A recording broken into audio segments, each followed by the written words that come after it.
кидаем камень. Это не буквально там Ну, это шайтан мы сидит. знаем, это мы Подожди знаем. секунду, Это подожди. Это не буквально там шайтан сидит, и мы в него кидаем Обязательно камень. Ты делать объясни, какие-то из жертвы, 3 Эстон? камней, почему 7 Босс, превратилось, ты босс, объясни. ты слишком, лимит у тебя Ну, превышен ладно, чуть-чуть, ладно, ладно. успокойся. Хорошо. Эти камни, которые кидают туда, это там не шайтан сидит буквально. Там просто в эту сторону мы кидаем камни, потому что это в знак этого события, которое было в то время. Это не... Знаешь, когда ты там находишься, там есть молодые ребята, которые просто камни собирают там. Это бесплатно собери, кидают, это не платные камни. Просто кто-то собирает их и тебе продают, чтобы ты не собирал. А так иди, хочешь, собери сам. Вместо тебя кто-то может собрать и тебе продать это. В чем здесь проблема, я понять не могу. На чем здесь Не, проблема? а смысл вот кидать камни в камень? Это Там в честь, это в знак... шайтан, Нет, там этот шайтана камень, нет. шайтан? Нет, Нет? нет, нет. Это в память того события, которое было. Ну, это обряд же Эстон, получается. Я же подожди, а скажу. можно тебе Ну, вопрос задать? получается, это Секунду, ну, можно, языческий секунду. обряд. Да, это обряд. Секунду, Это подождите, получается обряд. секунду. Да, секунду, подождите. Ну, вот вчетвером не надо говорить. Это в память того события, которое происходило, когда Ибраим кинул в него камень. Мы его то же самое, как бы непокорность шайтану, то же самое просто кидаем. Это Ну, вход, помни обряд, это, и также. все, как бы, что ты камнями Смотри, бросаешься. смотри. Мой Но, пахан покойный, короче, да. проходил там мимо какого-то чувака, и ему, короче, в морду осуждаю, ну, 5 пальцев вот так, раз, И шлепнул. что? Потом со временем, я не знаю, уже ушел в мир иной. И? Теперь в знак его памяти я должен ходить, и каждый раз, когда мимо этого чувака прохожу, тоже ему 5 пальцев там оставлять. Ну, Ты кого с кем чё сравниваешь? Понятно. Ты что говоришь? О чем ты говоришь вообще? Не, Почему есть твой пахан? я хочу, я хочу понять смысл, это что такое вообще? Смысл, смотри, слушай внимательно. Еще раз. Какая, Смотри, какая объясняю. мораль в этом всем? Объясняю, слушай внимательно. Ты, может, плохо слышишь. Я говорю, когда Ибраим, алейхиссалам, Эстон, ты же шел... очень быстро говоришь, Просто просто я можешь не тебе помедленнее говорю. Он говорить. прекрасно слышит то, что я говорю. Нормально, даже лучше. Я его понимаю. Когда Вот он смотри, шел... женщина за женщину, раб за раба и так далее. А камень... Когда Ибраим, алейхиссалам, шел исполнить волю Божию, да, то есть принести в жертву своего сына, когда он ему приказал. И в этот момент, когда он шел, то есть шайтан попытался помешать ему в этот момент, чтобы он это не сделал. И он просто в него камень кинул. Это история нашей религии. Это не твой пахан. Не, там, что ты это там пальцы в глаза было, сунул. это что-то было, он там, может, где-то случайно пукнул, я извиняюсь, или еще что-то, камнем швырнул. И что теперь, я не пойму. Как и что теперь? Что? Во-первых, мы находимся на Нет, ну религии Ибраима. он не только туда камень, До он сих может... пор-то можно стоять. Подожди, он может где-то спотыкнулся еще там, вот теперь мне ходить спотыкаться, что ли, или он может, опять-таки, там, воздух у него из живота вышел где-то в каком-то месте, мне туда ходить и вот так воздух выпустить. Вообще смысл, мораль какая-то. Это мораль, есть. смысл такая, объясняю, это то, что вот мы кидаем когда камень, это как бы считается непокорность шайтану, то есть непостоянное шайтану, вот это такой обряд, такой, знаешь. А что, То есть это шайтан, смотри, шайтан, когда ему нашептывал, чтобы он... здесь секунду. камень? Ну, объясняю, дайте до конца мысли, поймете. Когда шайтан нашептывал, Окей. когда шайтан... Да кого там шумит? Когда шайтан нашептывал ему, чтобы он это не сделал, он в него камень кинул, ну, знак непокорности шайтану. То есть и у нас то же самое, мы как бы шайтану не покоряемся, ну, то, что он нам нашептывает. Это вот такой обряд такой есть, входит в хадж. Здесь Кто сказал, что... Подожди, кто и зачем? Вот смотри, есть такая притча про того же Авраама, да? Ну, моего тезки, которая мне тоже, ну, в свое время как бы приятно была, да, там, прикольная была. То есть он был человек, вольнодумец, там, мыслитель, который начал задумываться реально о Создателе.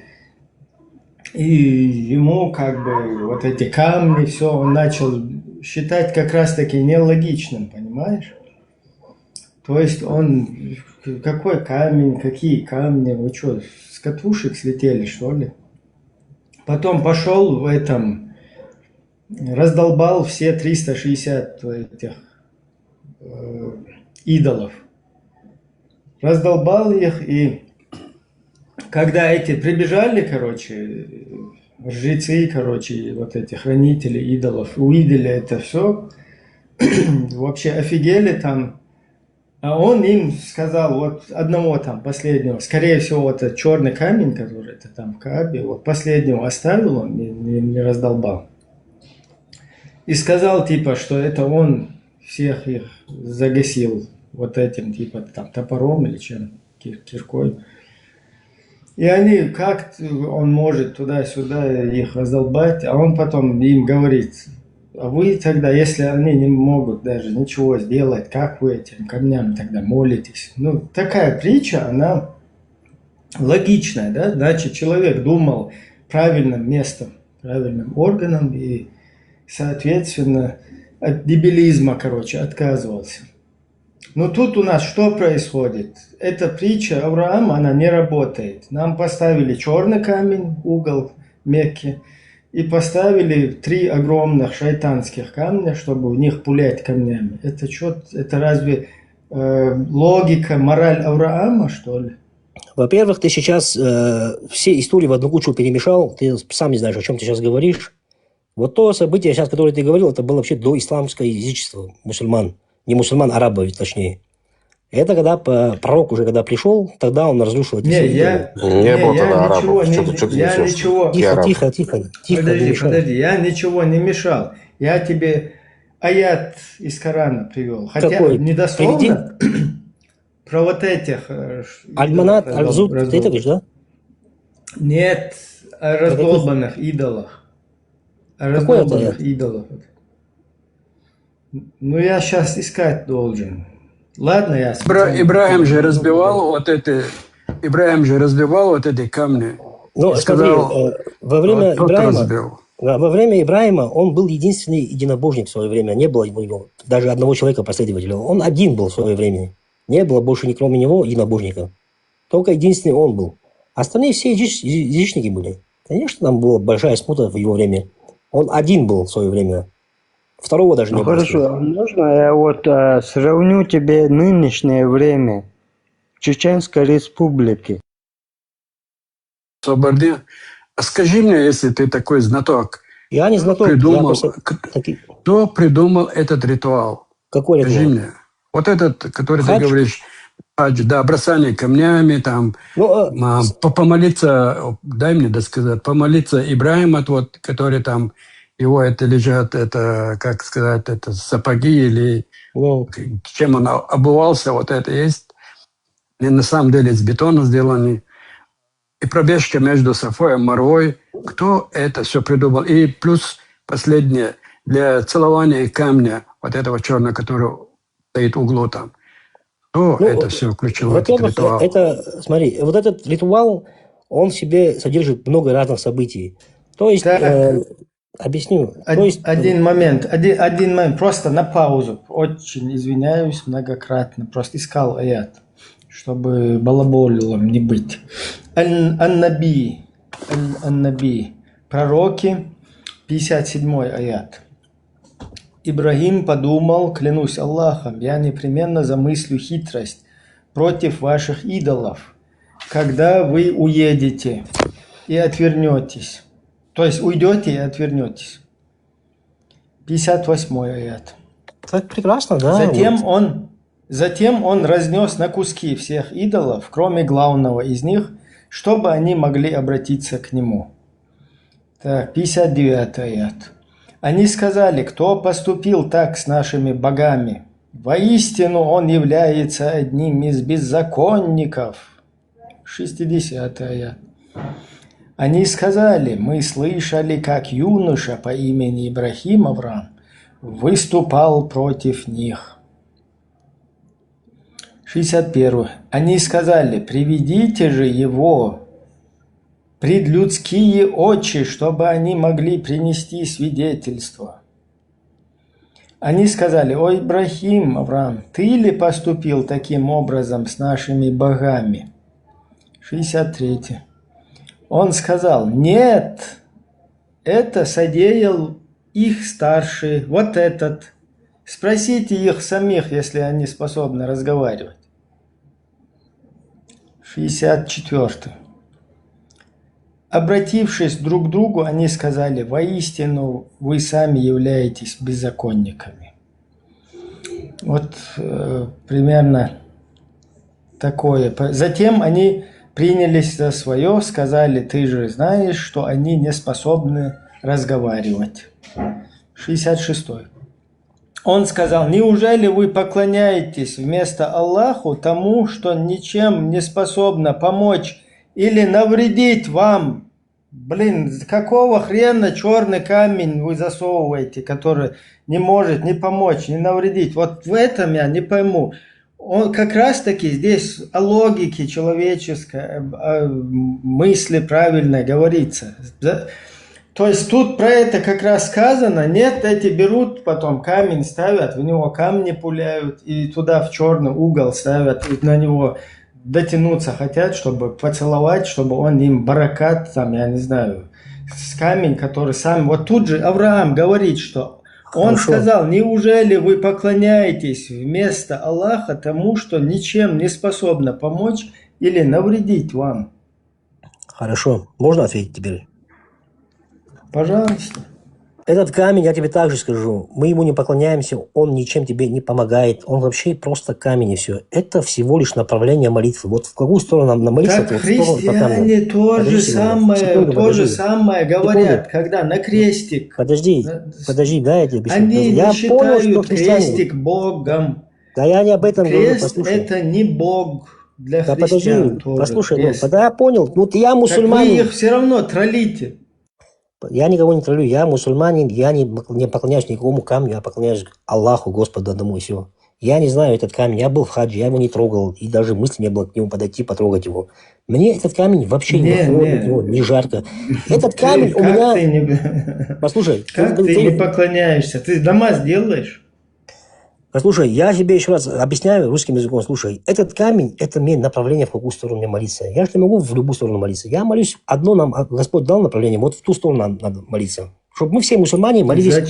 Зачем ты должен молиться на камень? Объясняю. Мы заходим в мечеть. У нас должно быть в коллективном намазе должно быть одно направление. Я понимаю. Каждый одно какое-то направление. Вот мы туда направляемся, и все. Больше нет у нас ничего. Погоди. Подожди, не поэтому. Если ты был хаджи... Зачем тебе нужен камень там? Зачем ты? Да я тебе еще раз говорю, объясняю еще раз. Этот камень, слушай внимательно, этот камень для мусульман всего лишь направление молитвы. Все, больше ничего. И какое всего лишь направление молитвы? Погоди. Еще раз повторяюсь, если сейчас взять вот эту Каабу, вот так вот, выдернуть ее оттуда и выкинуть куда-то на Марс, в космос, все что ли? Что все? Не будет возможности Аллаху поклониться? Нет, если нам в этой жизни Аллах установил такой закон, молиться в ту сторону, мы молимся в ту сторону. Не, подожди. Нам сейчас приводят притчу. Ты слышал сейчас притчу Изая? Она абсолютно слышал. Посланник Аллаха то же самое говорил.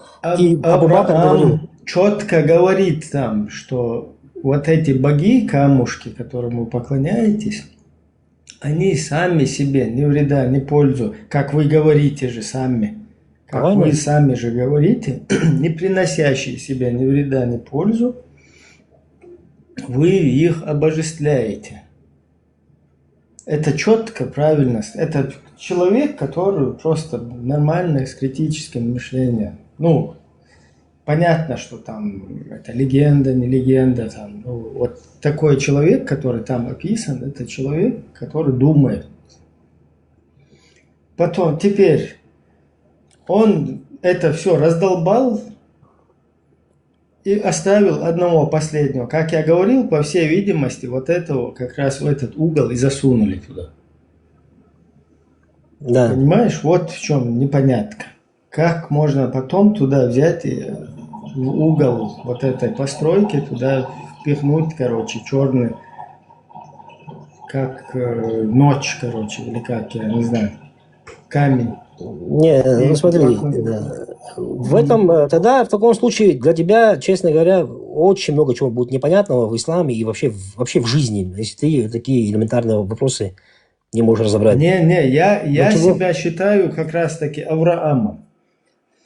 Я себя считаю Авраамом. Ну, имеется в виду по легенде человека, которого там описывают, который, наоборот, людям, которые ведут себя как прямая, я не знаю, не хочу грубить, да, людям, которые не понимают, что они делают, вот говорят, наши отцы, нам вот туда какое-то направление, наши отцы, Авраам какой-то камень туда пульнул, мы тоже будем пулять. Я этого не понимаю.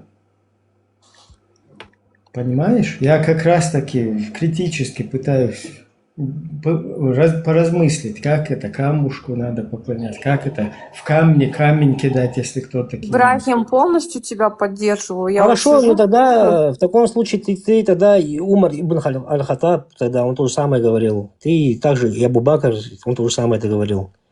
Ты все те, кто то же самое говорил, что? Не. Умар ибн Аль-Хаттаб говорил, Ну, что он, как бы, этот камушек, он нахрен не нужен, извиняюсь. он сказал, если бы я не видел, Но что он пророк- видит, да, но он видит, видит, как это делал пророк, поэтому Ну. делал. Как раз таки я не делаю, если я вижу. Я хочу понять, что это такое. Ты хочешь мне нужно понять, что такое камень, да? Да. Почему он вообще есть? Почему, для чего Да, он... почему этот черный камень нам поставили? мне тоже чтобы вот мы на него- интересно, Эстон. Да, что Ибраим, Я ты тоже можешь на не этот аккаунт понимаю. дать мне этот модераж, так, чтобы я внизу порядок чуть наводил? Как У вот тебя нет? навигацию? У тебя... На этом в нету, том нет. А аккаунте. можно мне модера, Ибрагим? Я не буду банить Так. плохих людей. Сейчас, смотрите, у меня подвисает, если что, я могу вылететь, но потом снова зайду.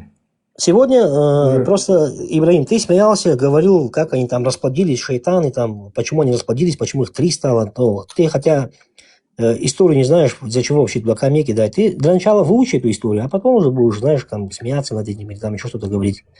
Не. Я как ты видел, аяты, которые ты не знал, я тебе сейчас прочитал.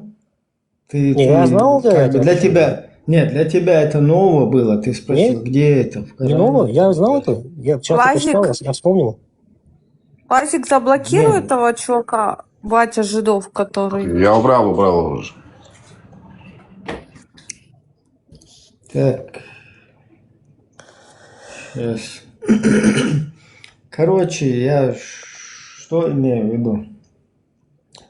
Блин, сложно с вами вот. Я вот С честно этим, скажу, с смотри, Кавка- Ибрагим, С у тебя... Кавказа. Не, я просто, знаешь, вот это ритуальное, вот это обрядовское, какие-то попрыгал, поплевал куда-то, потом постучал почему-то башкой. Вот в этом я не вижу. Я понимаю предписания какие-то, которые, скажем так, претендуют на божественное происхождение. То есть какие-то предписания, заветы, да, человеку. Вот не воруй там, не убей, короче, не прелюбодействуй там, подожди, не прибей, короче, я не знаю, не это самое, не клеветничай там. Это понятно, то есть это ты когда сосуществуешь в обществе, тебе какой-то дается посыл, чтобы... А вот эти ритуальная форма, вот попрыгать там, постучать, налево повернуться, какие-то телодвижения сделать, здесь камушек кинуть, туда. Вот это мне непонятно. Я объясню тебе, смотри, сам хадж, вообще процесс Ты самого не хаджа... объяснишь ни в Да, коем подожди, случае, я успокойся, тебя да, что с тобой, выслушал. угомонись. Подожди, дай я выскажу одно Да, слово успокойся ты. мне. Одно слово мне дай хотя бы. Вот смотри, когда пророка, он когда в Мекке проходил, за ним кто кидали камни? За ним кто камнями его закидали? Кто? Дети. Пацаны, Натуральные дети. И вот с этого они и взяли что надо кидать камнями. И Это, все. это палестинцы оттуда взяли, да? Вот я, смотри, честно сказать, да, вот заходит, Нет, да, в вот ничего не прямом. знает вообще в этой жизни, бля, набухался, что-то несешь какую-то ерунду, понимаешь, постоянно Да ну и ходишь по эфирам, набухался. какую-то чушь Дело несешь, не в понимаешь, не знаешь, бухалке. спроси, тебе скажут, Дело в почему. правде. Ты пойми еще раз. Эх, Борис, ты слишком переборщил, короче. Смотри, сам вообще процесс самого хаджа, да, сам хадж, это не просто там какие-то движения, он очень тяжелый на самом деле. Я сам тоже хадж делал, очень тяжело было на самом деле. Вот это все проходить, это все делать. Это нам Аллах, смотри, секунду, подожди. Почему мы вообще хадж делаем, да, вообще сам хадж? Это, во-первых, человека полностью очищает от его всех грехов. То, что у него накопилось, да, вот все грехи тебе прощаются. Если ты правильно там все сделаешь как надо, да, это Аллах такую милость нам оказал. Да людям. вообще смысла. Вот Ну, ты ты не сейчас видишь, просто... послушай, ты вот Нет, смысла... смотри. Вот тебе подходит какой-то жрец и говорит, чтобы очиститься от каких-то грехов, замолить их, вот ты кого-то там по башке настукал кому-то насолил, на кого-то настучал, я не знаю, там, кому-то жизнь поломал. Тебе нужно 3 раза на правой ноге попрыгать, 3 раза присесть на одной ноге левой, приседание, если сможешь, и кувыркнуться назад, вперед, и потом колесо сделать. И вот ты очистился. Вот ты постоянно, знаешь, вот, горячее с деньгами сравниваешь. Ты что с чем сравниваешь? Нет, не агрессируй. Я Ну, понимаю. что ты с чем что сравниваешь? Я не понимаю, что с чем ты постоянно сравниваешь. Ну, Вот, я это понятно не то же самое. Ты просто нервничаешь, там, злишься. Не, я просто не понимаю, иногда не понимаю, как ты мыслишь вообще. Как Юрий, спасибо, Просто ты какие-то телодвижения мне предлагаешь. Вон, за Смотри, то, что там ты видел в людям фильмах, бабушки- как я священник понимаю, прощает если грехи? ты... Подожди. Я понимаю, если ты искупаешь свои какие-то грехи каким-то жертвованием, да, имеется в виду не дебильным вот таким, там, пошел себе руку что-то, или там с какого-то барашка там, или... Нет, не этим, а как-то искупить, да, там, людям пользу принести, пойти поработать, учиться, короче, заработать там, и бедным людям каким-то, или такой же эквивалент, да, вот Откупился, да? там человеку, которому ты навредил, вот что-то подобное, ты потом, чтобы альтернативу какую-то другому человеку предоставил, там, у кого-то ты, если папу лишил, а тут ты пошел, там, я не знаю, выучился каким-то хирургом и 10 других пап спас, там. То есть ты как-то замаливаешь свой вот этот грех. А вот тут прийти, кувыркнуться, 3 раза пропрыгать на правой ноге, поплевать, короче, через себя и, короче... Мы делаем то, что делали... Отрястись, Вот смотри, слезу подать, все, Хорошо. я чист, короче. Я тебе объясню это не сейчас. пойму. Мы Эштон, делаем не то, говори что... в параллель, пожалуйста. Мы делаем... Ты тоже не говори параллель, хорошо? Мы делаем то, что делали пророки. Мы не делаем то, что там, ты как говоришь, там твой пахан или там кто-то еще другой делал. Так То, что пророки... как раз там говорится, что они сказали, что мы делали это, мы видели, как это делали наши отцы, понимаешь? Я говорю, То сам есть хадж какая-то, говорю. подожди, абсолютная бессмыслица, нелогичная. И ты говоришь, вот мы видели это, как это делали наши отцы. Так, я вот, Понимаешь? честно говоря, очень тяжело с тобой разговаривать. Я не понимаю, на каком уровне с тобой разговаривать. Вот честно сказать, ты отличаешься со своим ритуалом от вот этого? Ничем абсолютно. я не понимаю, на каком уровне с тобой разговаривать. Я не понимаю, как ты мыслишь. Вот честно Вот тебе скажу. когда ты говоришь, ты знай, что ты в знамении старости. Ты не должен... А что ты знаешь, вот сломанная рука, как, вот разбитое стекло ты не можешь можешь клеить, короче. Ты настолько дебил, ты знаешь, ты проклятый дебил, я тебя хочу уничтожить. Преступника надо убивать, дети надо. С кем разговариваешь, я не понимаю. Плюс 32, плюс 32. Молчал, Короче, такой. Пиздак подгорел, да, у него? Блин? Я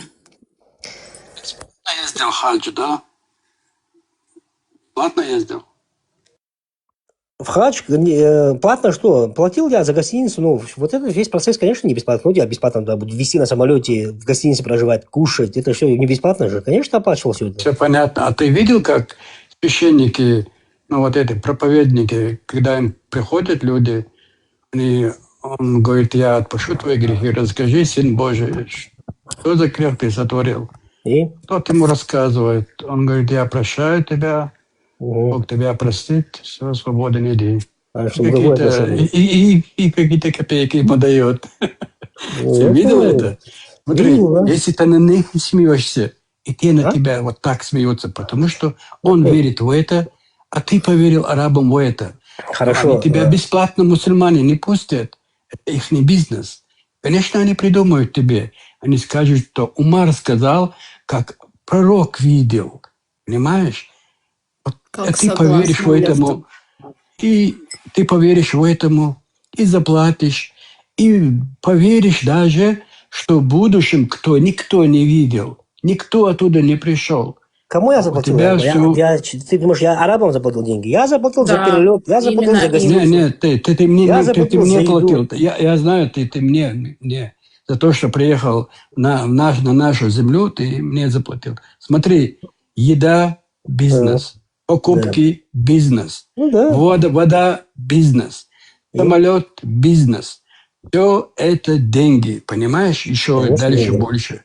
Да. Это бизнес, понимаешь? В одном слове говорят, зарабатывать себе деньги вот таким образом. Ты не один, такие как ты, миллионами. 24/7. Нет проблем. Это хадж-то один раз бывает, но умра каждый день. Понимаешь? И ты говоришь, что ты не поклоняешься камню. Смотри, когда ты там был, ты делал 7 кругов, но когда ты доходил до Йеменского угла и до Черного камня, тебе говорят, вот прочти вот такой дуа. И ты читаешь. Они тебе говорят, вот читай дуа. А теперь иди, говорит, вот туда и пробеги там 7 раз. Ну, проходи местами, пробежи там 7 раз. Ты это делаешь. И они тебе говорят, вот здесь, в Медине, было такое, и ты должен вот этой мине ночевать 3 ночи. И ночуешь. И тебе говорят, вот это Муздалафа, здесь он ночевал, и ты ночуешь. То они говорят, иди вот туда, Арафат, до восхода солнца, побудь там, и потом вернешься в Каабу, Мекке, ну, туда, где ты живешь. Ты это подчиняешься этому. Потому что сам ислам – покорность. Ты покорился же. И ты соблюдаешь все, что они тебе говорят. На этом это и стоит. Ты не один, ты погоди, ты доволен, ты хоть духовно уже богатый, все, я прощен, 7 кругов сделал, одна молитва приравняется 100 тысяч молитвам, ты счастливый. Но ты видел мультик «Буратино»? Ты видел, как его обманывают? Ему говорят, посади сюда вот эти свои монеты, они сами указывают место. Они указывают место. Вот сюда, говорит, посади. Он посадил и говорит, завтра это волшебное поле, вырастет дерево, вместо листьев будет золото. Он поверил им. Да, Ты старший, он маленький. Но он был обманут. Вот подумай, у тебя же голова есть, тебе же тот, кто создал, дал тебе голову. Понимаешь? Я тебя понял. Все, ладно, хорошо. Я тебя понял. Это очень тяжелый случай с вами. Я понял. Здесь вообще невозможно ничего. Это я понимаю, о чем, как вы мыслите. Ваше мышление вообще... Нет, смотри, Аштон, я тебя уже не первый раз здесь вижу, и твое... Да, ты сейчас там агрессировал слегка, но это абсолютно нормально. Да, абсолютно нормально. И тебе респект за то, что ты нормально подискутировал и как бы... То, что ты сейчас говоришь, это нормально в рамках культуры общения. Так что за нормальную дискуссию респект. Хорошо. Знаешь, что хочу сказать? Что? Можно мне сказать? Знаешь, у тебя просто... твоя вера не позволяет тебе критически думать. У вас запрещается Почему? это. Кто тебе сказал, что не позволяет? Кто? Ну, это в Коране написано. Критическое мышление, это, послушай, этот человек сам решает, размышлять ему над чем-то или нет. Что ты, кто нам запрещает размышлять над чем-то? Ну, в том-то и дело, что вам нельзя размышлять вообще Кто тебе сказал? Нет, там Кто? нельзя. А что? Нельзя. Кто вам Там, сказал, что нам нельзя размышлять? Кто? Где? Кто вам сказал?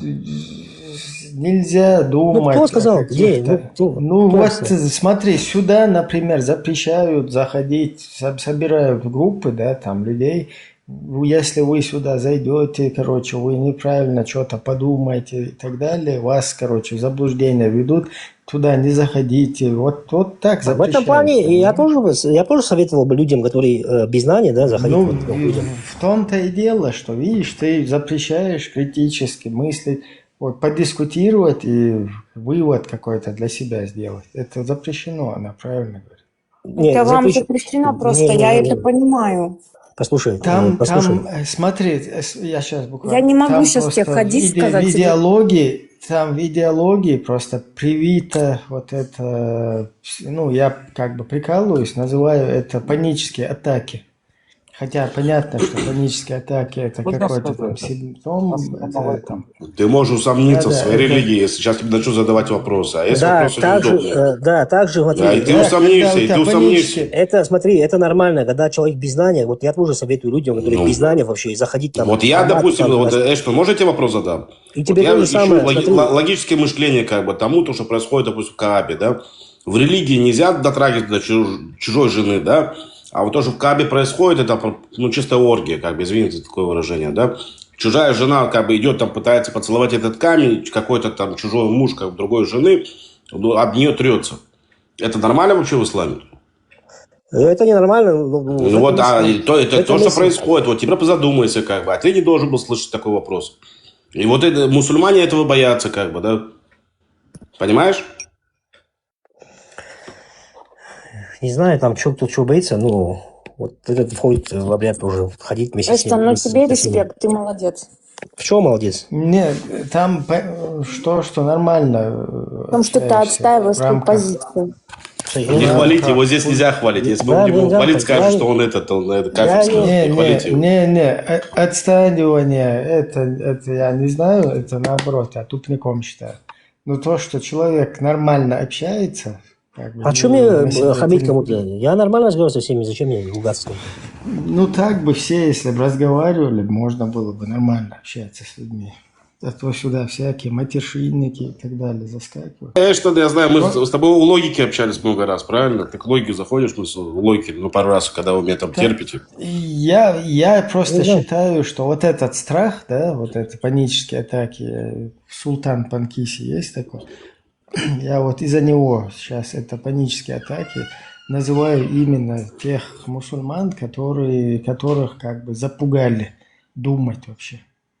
Вот эту паническую атаку надо выключить, чуть-чуть там критическое мышление, вот так, хотя бы на досуге пораскинуть какими-то мыслями и понять, что тут тебя призывают, наоборот, отказаться от каких-то там богов, ритуалов, какого-то непонятного. Вот мне тоже, когда троллили, вот у нас традиционный ислам, вот эти зикры, да, там, прыгание, это что такое, там, туда-сюда. Вроде бы, да, вот как я сейчас объяснил, логично можно это объяснить тем, что вот этот ритуал, что это такое вообще? Ты там прыгаешь, поскакал, короче, что-то там покричал, повыкрикивал, и ты там очистился, там что-то такое. Это логично, что это как бы, ну, логично, что это нелогично. Вот вопрос хоть Заниматься этим. А тут точно такое же. Да, тут точно такое же тебе потом начинают втюхивать, что точно такие же круги, ты там кругами ходишь вокруг чего-то, но это, видите ли, божественная, истинная там, логика последней инстанции. Почему? Потому что пророки делали. А почему? В чем смысл этого? Вот Умар сказал, что я бы этот камень там типа не целовал, но как бы пророк его поцеловал, я тоже его буду. Ну, вот эта тема со стенкой, Ибрахим, я только сегодня увидел, кстати. Вот мне сегодня попалось, я не знал про это. То, что вот там стоят эти стенки, как бы, я смотрю, там один с палкой, короче, старичок такой там в него стреляет. Другой там зонтика, короче, там камни Да, швыряют. да, и всё там такое, да. эти Это не автоматчики видно. есть, которые Да, да. выстреливают. Ибраим, а Каждый ты, по-своему с ума сходит там. Каждый ты, по-своему с ума сходит там. да, Можно Ибраим, ты говоришь, что ты 71% там мусульманин, значит, понятно. Да. Как ты относишься к тем чеченцам, которые, допустим, переходят там в христианство? Негативно. Негативно, ну, как бы нехорошо относишься, да? Ну, тоже там с ними... Не, к самим людям я нормально отношусь. Не, людям но понятно, я то, к что... их, к их этим действиям абсолютно негативно. Из одной крайности в другую, я считаю. Наоборот, хуже даже. Почему? Потому что нам тут вот этого достаточно. Еще нас покрошить, да, там, на какие-то буддистов, я не знаю, кришнаитов, куришитов, как их это, католики, епископы, короче, баптисты, еще делать, еще иговистов туда притащить. Да. А вот, Абсолютно негативно. да, вот ты сам, ну, не мусульманин, да? 71%. Ну, как это понять? 71, 81, там, это Ну как вот я как бы себя могу параллель провести, да, вот то, что там в исламе, например, Хадис не признаешь.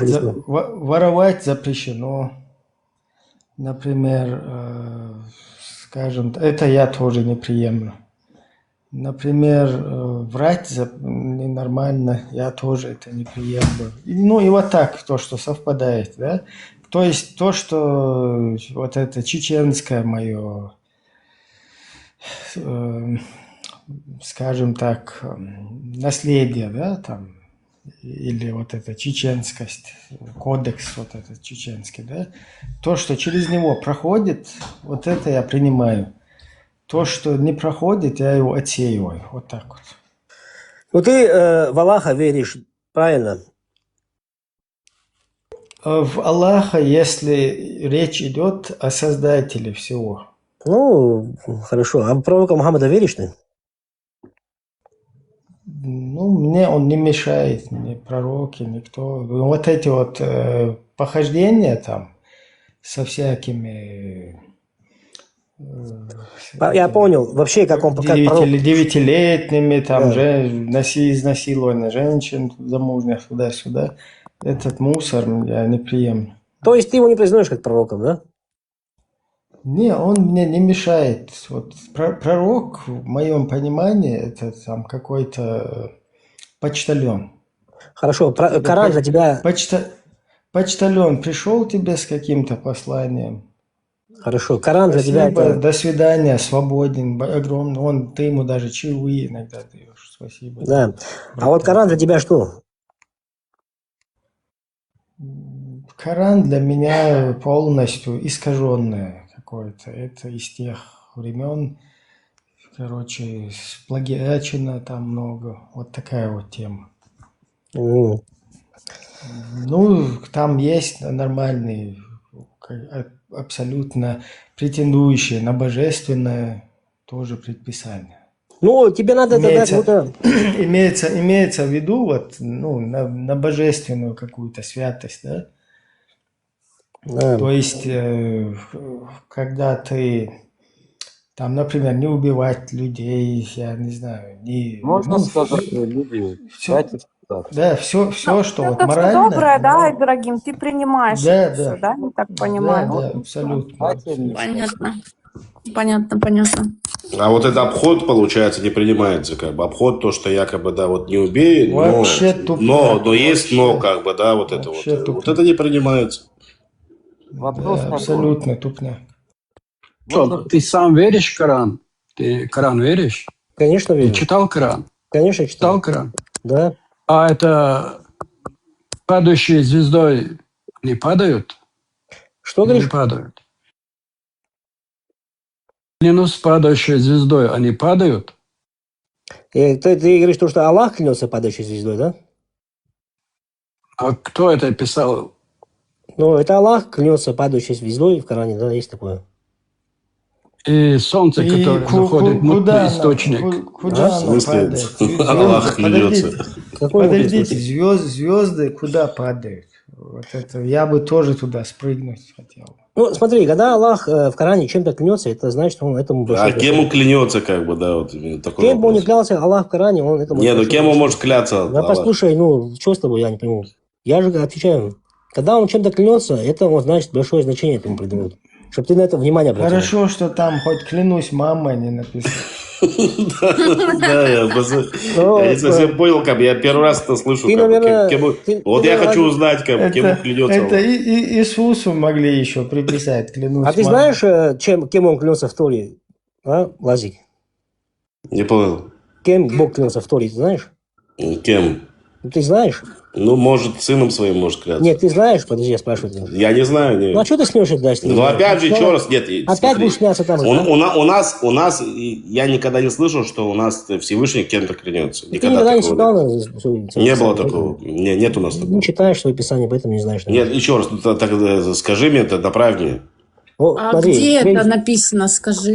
Да, направь меня, да, чтобы я проверил как бы эту информацию. Ну, смотри, когда Бог когда чем-то клянется, да, это значит, ты должен... Никогда это чем-то клянется. Ты сказал, что у нас в Торе Бог чем-то клянется. Он самим собой клянется.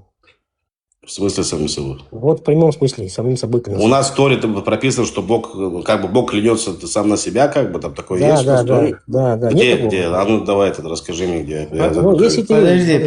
Подождите, один момент. Я извиняюсь, что прерываю вас от миссионерчества иудаизма.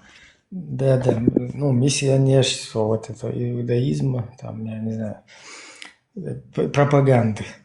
Я бы хотел вернуться к падающей звезде. Куда она, звездонет? Куда звезды падают? Я тебе отвечу на этот вопрос. Можно мне сказать? Приветствую, можно. Ибрагим, Никар, я вот сейчас никак не могу понять, чему ты вообще придерживаешься? Ты верующий? Что у тебя? Ты 70%... Меня не надо вообще на меня акцентировать внимание. Я на тебя не акцентирую. Смотрите, я и так Подожди, нарушил. почему тебя на тебя не акцентировать? Ты можешь что попало говорить, и на тебя не акцентировать. Сейчас я скажу. Не агрессируйте. Я и так слишком... Нет, я не пойму, почему ты молишься что-то? Я и так слишком превысил вот это такое общепринятое дело здесь, да, и слишком на себе дал зациклиться. А ты как? А ты это? А ты... Речь идет не обо мне, а вот о идеологии, о религии, о предписании. Я могу быть плохим, хорошим, там, каким-то полуверующим, там, 71% верующим и так далее. Но вот когда мы о идеологии говорим, надо на это концентрироваться. Вот Аллах клянется в Коране падающей звездой. Вопрос, куда звезды падают? Пожалуйста, включайте микрофон. Махмуд Аббас, говорите.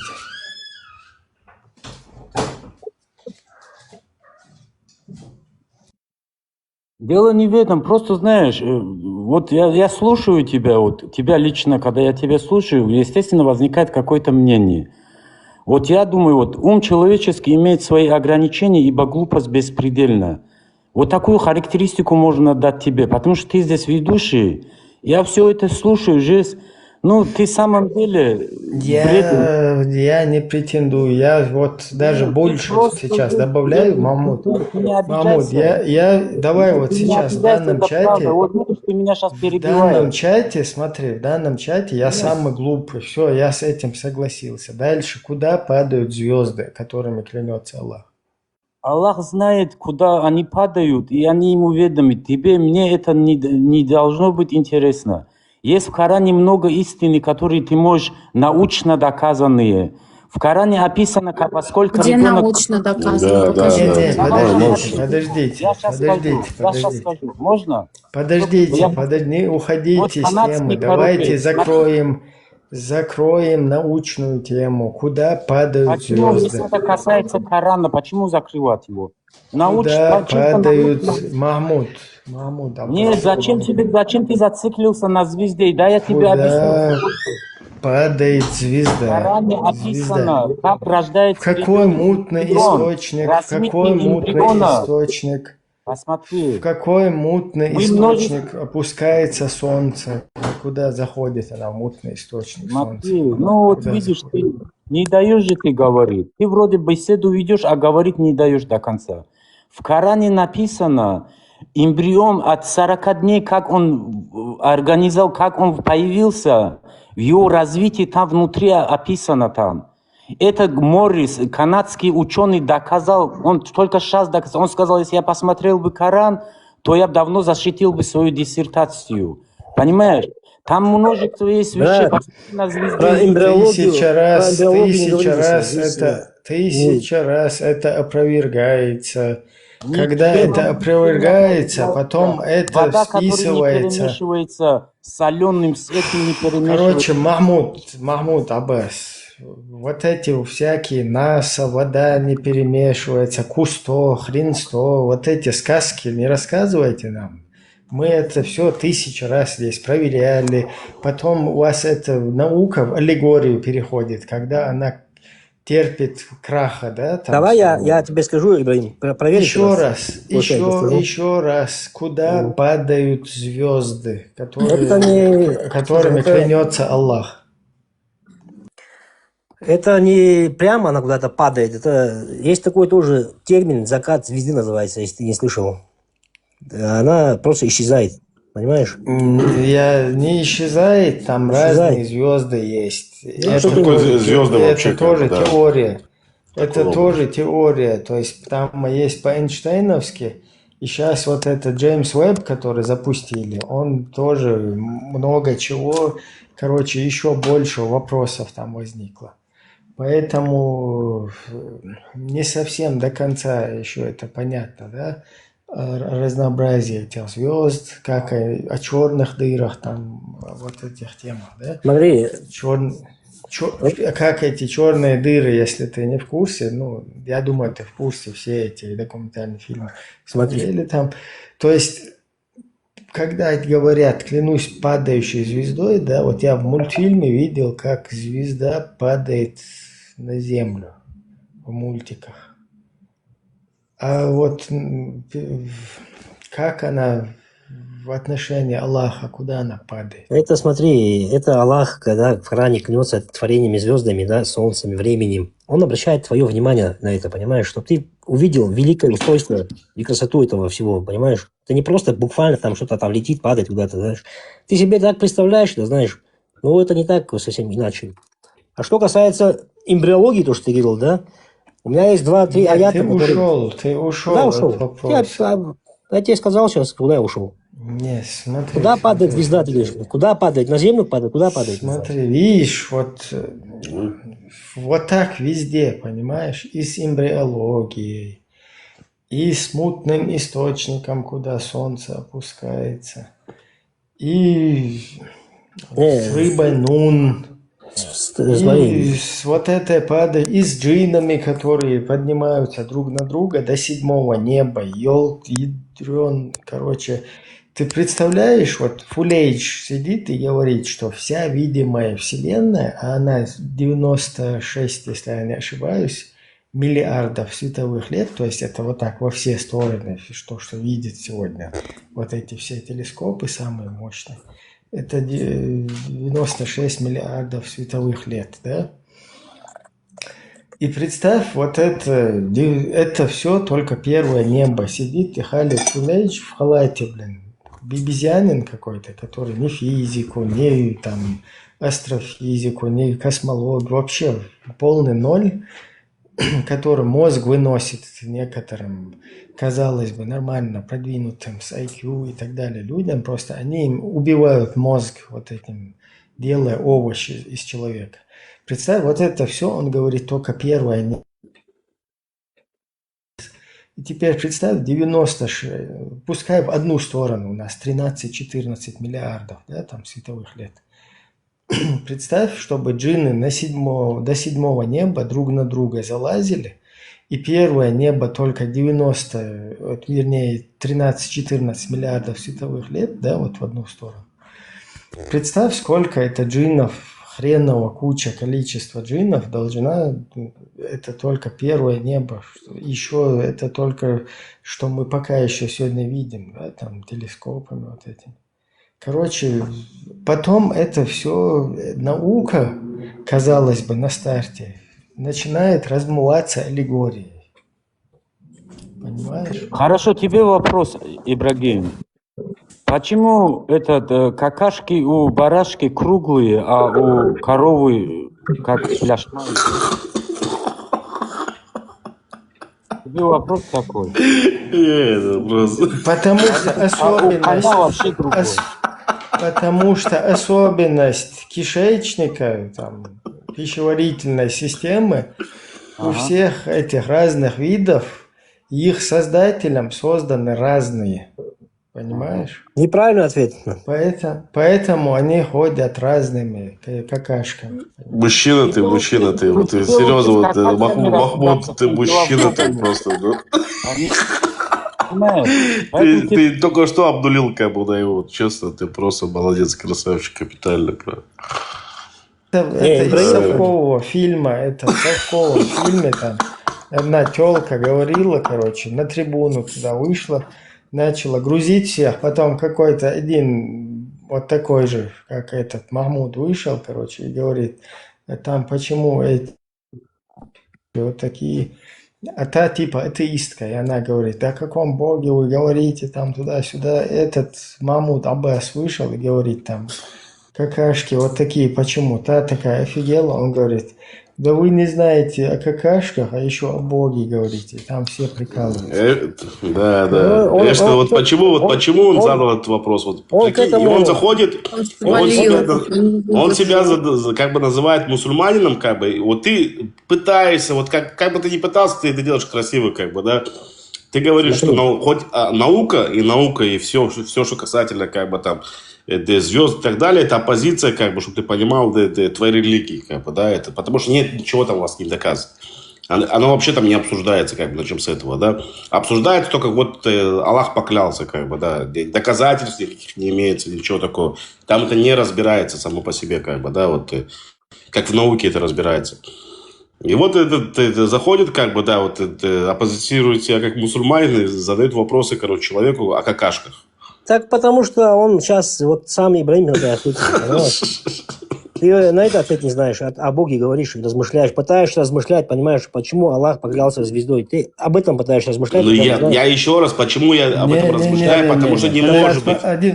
Если он создатель, как он может кляться тебе и доказывать тебе, почему он тебе доказывает и клюется звездой? Доказывает, послушай. Логика, понимаешь, что логика? Если ты говоришь... Я тебе объяснил, ты не слышишь просто первый раз, когда я объясняю. Меня слышно. Я лично понимаю, о чем Лазик говорит. Меня слышно? Да, Ибрагим, слышно. Я, по-моему, уже давно не могу докричаться.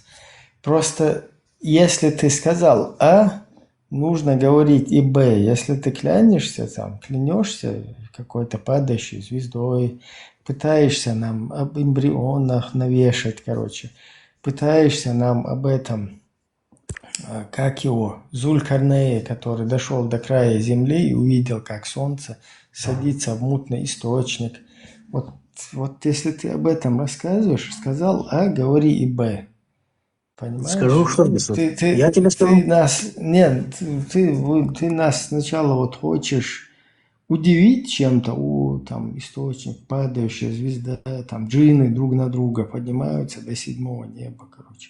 Что тебе непонятно? Вопрос задай, просто ты очень долго растягиваешь. Вопрос конкретно задай, я тебе отвечу сразу на этот вопрос. Нет, потом там еще больше 1000 вопросов. Ну, задай вопрос конкретный, я тебе отвечу. Ты растягиваешь так очень долго, монотонно говоришь. Не, когда ты говоришь вот о рыбе Нун, потом как земля находится на спине рыбы Нун, согласно достоверному передаче вот двоюродного брата пророка, для которого пророк помолился, чтобы он был лучшим тафсирщиком. И он как раз-таки, это Нун из суры Калам, он как раз-таки это интерпретирует, что Нун – это рыба, на которой находится земля. И потом объясняется, там сначала Аллах создал там перо, потом оно все записало, потом Нун, короче. Ибрагим, можешь на одно её что-то стене. сказать? Ты вот так все перемешиваешь. Один аят скажи кому-нибудь. Один, не надо все вместе в одну кучу перемешивать. Почему Это нельзя вот, перемешивать? Я Это отвечу просто на тоже, туда это- один. Я же не могу просто... Эштон, ты так Это быстро нун, разговариваешь. Да, я не с тобой это- разговариваю вообще, я с ним разговариваю. Смотри, Вот, слушай, этот слушай. нун, Ну ты он грубишь. несколько... Ну, не разговаривай со мной Подожди, 50 раз, мне этот... Сначала этот все это время. Что ты начинаешь? Сейчас, вот, кстати, она тебя постоянно это- защищала. Не, 10 раз... Этот одно и то же. нун... Да, ну давай обеим уважение. Смотри, этот нун несколько веков, он считался как раз-таки достоверным, пока кефира не узнали, что Земля, не доказали окончательно, что Земля круглая, и там, знаешь, что сказали? Что вот это нуновское движение, это израилит, то есть у евреев взяли. Это у евреев. А у евреев ты спрашиваешь, они вообще офигевают. Какая рыба нун у нас вообще? Вот поэтому вот сейчас этот брат поднялся, он тебе очень по теме сказал, вот ты даже, вот знаешь, вот, ну, на это даже неправильно ответил. Ты куда лезешь вообще, Ибрагим? Ты не понимаешь вообще, у тебя, вот как ты вот даже говоришь, критическое мышление это вообще, размышлять, думать. Вот ты просто спрашиваешь что-то, да? На мне не концентрируйся. Ну ты же вопросы делаешь. задаешь непонятные, тебе что-то непонятно. Мне, например, это понятно все. Вот тебе непонятно, вот ты задаешь вопросы и думаешь. Ты хочешь сказать, что в исламе есть критическое мышление? Серьезно? Его нет. Хорошо, давай уберем, там нет. У тебя есть оно? Ну все, что еще у меня У есть? тебя есть? У меня, как у человека, есть критическое мышление, да, я задаюсь вопросом. Хорошо, тогда вот включай его и подумай, почему. Вот я подумал, И что? задал тебе вопрос, ты не можешь на него ответить. Какой именно? Задай вопрос конкретно один. Так еще раз, как по твоей логике Аллах может кем-то кляться, допустим, да? Объясняю тебе еще раз, смотри, я вот по-русски объяснил, а не знаю, ты, наверное, плохо русский понимаешь. Нет, ну я русский нормально понимаю, получше тебя, Когда, скорее ну всего. слушай внимательно, когда Аллах чем-то в Коране клянется, это он делает для того, чтобы ты на это внимание обратил, понимаешь, это очень важно.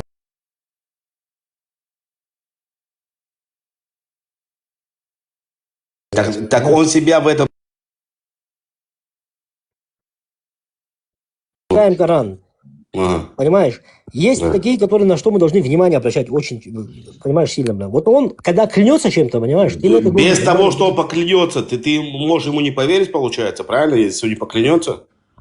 Я же еще раз говорю, внимание свое ты должен на этом остановить, очень сильно подумать, зачем он И это у сделал. тебя внимание должно быть одно, как бы, да, вот есть Всевышний, и все. Как бы. Он должен кляться перед тобой, не понимаю. Ну, вот не знаю. Задай вопрос. 6 сура, 115 аят. Леон, привет. Напрямую мне вопрос Шалом, задать. шаббат шалом. Через кого ты задаешь вопросы? 6 сура, 115 аят. Он говорит, я закон, я из вселенной, мое слово не меняется. И что? Да? Что, ну и что? Да, Я да, папа, да. Подожди, стой. Сейчас хочет, папа мано, я сказал, я, блядь, клянусь это. Он создал вселенную, написано, да? Ему кляться. Блядь. Один тупее другого, бля, приходит. Я вот это, мы еще тупее, ты я понял? понять не могу, бля. Вот Не, не это важно, ты ну, просто берешь, настолько ты из него это делаешь мы слабого, тупые, как бы, да, дуб- Всевышнего. дубом, Почему? блядь, Потому что он человек. должен Не, перед знаешь, тобой, Это мы говори, тупые. Вася, он должен слушай. тебе себя так доказывать, как бы, да. Я вот. могу на тему зайти А- с коровой разговаривать, вот он больше поймет, чем Тихо, вот это. тихо, подожди. Не, ну это ты А что тебе спускаешься вниз уже, как бы, да, Подожди, перестанешь. Смотри, ты... А вторая сура, что? 107. Что? Ибрагим, у меня Вторая вопрос сура, такой. сейчас. Давайте Рауля. Вторая сура, 107. Маршал, А вторая сура, 107, я... приветствую. Леон, Маршал. Приветствую. Леон. Ибрагим, Давай, Такой не вопрос у спешите, не меня. спешите. Да, Рау. такой вопрос у меня, да. Если, допустим, Не закончил, подожди, я же не закончил, дай мне дзакончить. А ты вторая зашел сейчас после он меня, говорит. ты зашел после меня и влез в разговор, так что жди, пока я закончу. У меня такой вопрос. Если вдруг так получилось бы, что Израиль начал бы воевать с Россией, ты израильский флаг вот так под сердечкой поставил бы рядом с чеченским? Я и так его поставлю, просто у меня руки не доходят. до Ну этого. все понятно. Тогда вопросов больше не имею. Скажи мне, Кафиры от них Почему этот собрали, вопрос да. был вообще? Можно поинтересоваться? оставь Ибрагиму это был. Провокация, не важно. Подожди. Ибрагиму это был вопрос. Все, я могу сказать. Спасибо, все. Да, Леон, говори. И что получается? Малахольный, ты противоречишь своему хадису, своему Корану. Почему? Потому что он говорит такое. Леон, альтикалилю, то он Да, нормально оставь, разговаривает. Не обзывай, не надо малохолить. Смотри, потому что он и есть это. Я тебе показываю, что он сейчас кафир, смотри. То есть, что говорит в Коране Аллах? Да? Это собираем все вместе. Его слово закон. То есть, он знает, что будет наперед. Он создал вселенную, да? Он знает, что будет наперед и сзади, впереди, и это. Ему не надо ничего там клясться, папамано, шмамамано и всякое такое, да? А в каждом аяте он говорит «мы». Почему-то «мы», у него троит его, да? Или он в себя не уверен, или там трое сидят, там трое. А потом он еще клянется, что вот я так сделаю. Вот. Ему не надо. И самое интересное заметить, что у евреев такого нету. Хотя бы вы переписали, ну, скопировали, как китайцы. У евреев, христиан. Хорошо. Понимаешь? Можно ответить? А теперь... Сейчас, давай, отвечай, давай. Ты, вот смотри, ты вот сейчас говоришь, Аллах в Коране к себе обращается на мы, на вы, да? А вот ты над этим смеешься, да, получается, да? Тебе это непонятно, да? Тебе это непонятно, для тебя это тупо даже? Ну, если я буду говорить постоянно «мы», так, мы с тобой разговариваем. Хорошо, ладно, вот смотри, давай я понял. Ну, мы с тобой разговариваем. Я понял, мы не понимаем. этот разговор. Я понял тебя хорошо. Я понял, что для тебя это очень смешно даже, правильно? А для тебя это не смешно?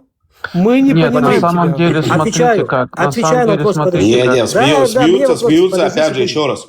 Смеются над Всевышним, а смеемся над трактовкой вашей. Мы с вами разговариваем, подожди. На том, как вы трактуете, над этим смеемся. Что с вами? Мы А что, секундочку, Что ты на Аллаха, что сразу на Аллаха переводишь? Подожди секунду, дай секундочку, твоя трактовка смешная, понимаешь? Да, мне вопрос задали, дайте с ним договорю, потом кто хочет, что скажет. Леон, ты над этим смеешься, правильно? В Торе Господь себе... Послушай, в Торе Господь себе то же самое обращается. Я тебе говорю, послушай, мы тебя не понимаем. Мы тебя не понимаем. Я говорю, в Торе Бог к себе то же самое обращается. На мы, на вы. Нет, то же самое. Нет. Что нет? Он говорит я. Он говорит мы. Я говорит. Мы, говорит, мне больше читал. Покажи, где. Я тебе сейчас 10 секунд покажу, на минимум. Давай, показывай. Покажи. Конечно, покажу. Ты что, гонишь, что ли? Давай. Можно без оскорблений, пожалуйста? Гонишь там вот это вот. Давайте общаться. Он говорит я. У нас есть он и есть мы. Бане Исраэль, как бы он к нам обращается. Покажи, давай, показывай, давай. Да. Мы сотворили, это вы. Мы сотворили человека по образу своему. Это он что говорит? Где он такой где говорит? это такое написано? Что ты говоришь? Мы сотворили человека по образу своему. Покажи, где написано. Сейчас покажу. Давай. Ты потом больше никогда вопросы не задавай. Мы тебя не понимаем. Мы тебя не понимаем. Сейчас, секунду, подожди. Секунду. Во-первых, Господь, Он настолько великий, что Он самому к себе обращается на «вы». Они не понимают. Вот и все. Вот и все, да. У нас нет такого понятия «вы». У нас вообще в иврите нет Я сейчас покажу, подожди. Но ты анахну есть, как бы, анахну есть. Ты можешь сказать анахну, как бы, да, но мы на «вы» не разговариваем. Всегда. Ты проклят, тебе в аду как гореть. Привет себя с Господом, что ли, самому. Если у тебя нету в иврите такого, это значит, Господь такое тоже не должен делать? Ну, потому что Тора написано, я читаю на иврите. На иврите. Вы Тору 500 раз поменяли на свой лад. Что ты рассказываешь? Всех своих пророков убили. Подожди секунду, брат. Или ты ведешь дискуссию нормально, как вот Эштон ее ведет, как бы оно не было друг другу, да. Или ты этот... Идешь нахрен отсюда, как бы, да, и все. Кто его выкинул? Зачем? Леон, читаем. Леон, читаем, давай. Бытие, потому что здесь дискуссия, он пытается оскорбить. Все, секунду. Бытие, 1 глава, подожди. Бытие, 1 глава, 26-27 стих. Бог говорит, и сказал, сотворили человека по образу нашему и подобию нашему. Открывай, если хочешь, проверяй. Ну, сотворил. По образу нашему. Какому нашему, я не знаю, что он читает. Что это, Библия? Нет такого. Он не знает, что Библия, ты Библию читаешь? Берешит, да. Ты христианство читаешь, не еврей. Берешит, это да, Библия, это Тора, бля. Послушай. Какая Библия? Где? Берешит. Сейчас я зайду, у тебя почитаю Тору. Бытие, 1 глава, 26-27 стих, это Берешит, по-твоему. Какой? Чего? По-твоему, нет у нас такого. Слушай, подожди, я тебе еще покажу, подожди. Не спейся, подожди, ты слушай, я тебе еще покажу кучу, давай, подожди. Сейчас я зайду, включу, сейчас тебя Да, Берешит, да. ты говоришь, да? Сейчас я тебе включу Берешит, подожди. Сейчас ты будешь уже... Мы. У нас такого... На иврите, вообще Леон, включи, Берешит на нет. иврите зайди, На пожалуйста. иврите, читай, как посмотри. У нас нужно такого иврите. мы нету, блядь. Я тебе Нет у нас говорю, такого мы. Ну, посмотришь сейчас, хорошо. Всевышний к себе как анахну не обращается. Хорошо, послушай, Нахон. Да не спешите, вы не знаете просто. Хорошо, Причем, потом что ж будет. не знаю, я читаю на иврите, ты мне что-то трактуешь на русском. Я не знаю, что там трактуешь, что... Я не понимаю, что вы там себе переписали, написали так, там, с перевода. Не-не, сейчас я включу Кто бы с это ни переводом делал. на русский, подожди. Иврит на это, сейчас он обосрется, подожди, сейчас. Всё. Сейчас мы его... А потом его припечатаем сильно, как конкретно, как... У меня есть такие пару вопросов, которые он покажет, Ты, что Аллах... послушай, ты меня припечатаешь, Эй, что? Гномик, Саула, блядь. послушай. Сейчас, подожди. Не кипиши. Сейчас все будет красиво. Сейчас Аиша включится. Эйштейн, Ты почему не ты так со мной разговариваешь? Потом не хотел Раш- разговаривать. Потом Раш ты Бытие с кровати поднял, и 3:22 что, открываем получаем? и говорим. И сказал Господь, Бог, Ну ладно. вот Какой? человек стал как один из нас, зная добра и зла. Потом еще, я тебе кучу покажу сейчас. И он говорит, к себе на вы обращается. Какой ты сказал? Я тебе первый Так, ладно, сказал всем спокойной ночи. Бытие. Спокойно, Решить, спокойно. что? Я уже пошла. Говорю, Берешит. ну я повторяю. Ну. 1:26. Берешит 1:26. Да. Не, еще посижу с вами чуть-чуть. Интересно. Берешит 1:26. Интересно, да. Почитай мне на иврите и на русском. Читай на иврите и на русском, Да. на перевод сразу же. Мне просто муха мешает одна. Летает и летает. Тут не знаю, куда ее деть. Я же только что выкинул. Какие-то. Читай вслух, Леон. Главное, чтобы это не вот эта муха там, которая намаз всем. Не она, Ибрагим, не она. А как правильно говорится, Ибрагим или Ибрагим? В его случае Ибрагим. Слушайте, давайте. Вообще-то вот без разницы, что так, что... Ну, вообще-то Авраам, как бы, ну, если на арабском, если это арабы как себя назвали, как бы, да, ну, Авраама называют Ибраим. Ибраим. בגת הים ובעוף השמיים ובבהמה ובכל הארץ ובכל הרמס הרומס על הארץ. На русском синодальный перевод. «И сказал Бог, сотворим человека по образу нашему, по подобию нашему, и да владычествуют они над рыбами морскими и над птицами небесными, и над зверями, и над скотом, и над всею землею, и над всеми гадами, присмыкающимися по земле». Теперь смотри дальше. А у Обосрался? нас же нет на иврите нет такого понятия «нашему». Там же не пишется на иврите «нашему». Почему ты переводишь «нашему»? А сейчас ты обосрешься. Я же с тобой вот слушаю. А потому что нету такого перевода. Вот поэтому он говорит «нашему». Ты задай Поэтому вопрос. христиане обосрались. Почему Бог Подожди, обращается к себе на стоять. вы? Поэтому вы... Задай- Подожди, поэтому Задай вы... вопрос, Не-не, послушаем все вместе. Почему Бог обращается к себе на Ты вы? не в Торе? подгораешься, опять объяснять. Поэтому вы, христиане, обосрались. Поэтому вот слушай дальше. Задай этот вопрос, который я писал. Слушай. Да, в иврите есть это понятие. Смотри внимательно на окончание. Бецальмену, бецальмену, кидмутену, кидмутену. Слышишь? Понял? Окончание «ну» – это именно притяжательный суффикс в первого лица множественного числа. Оно Понял. значит «наш», «наше», «наше». Поэтому «цальмену» извертими Подожди, нашему, это он говорит, нашему тебе... ты Давай, людьми имел в успокойся, виду. обосрался, все, успокойся. Подожди, ты стой, обосрался. стой. Не, подожди, он говорит, Я нашему там не щас. увидишь. Стой, я ж тебе вот так- Скажи мне, а нашему это кому он имел в виду нашему? По опыту Да, людей или Бецалем, кого? она же сказала Бецалем. Бецалем, это она Бецалем. имеет в виду... Да, она имеет в виду это людей, как бы, да. Она не имеет в виду Всевышнего. Он не говорит, сейчас я буду тебя обосрешься дальше. Да ты уже обосрался, ты не отмажешься никак. О, боже, не, он какие говорит, когда... ужасные слова вы говорите. Обосрался, не обосрался. Слушай, Ты слушай. ходи собирался. Можешь уйти? Мы поговорим сами здесь, если не хочешь слушать такие слова. Повтори, к кому он обращается? К людям нашему или к себе нашему? Он часто? Слушай. За вопрос задает твоего.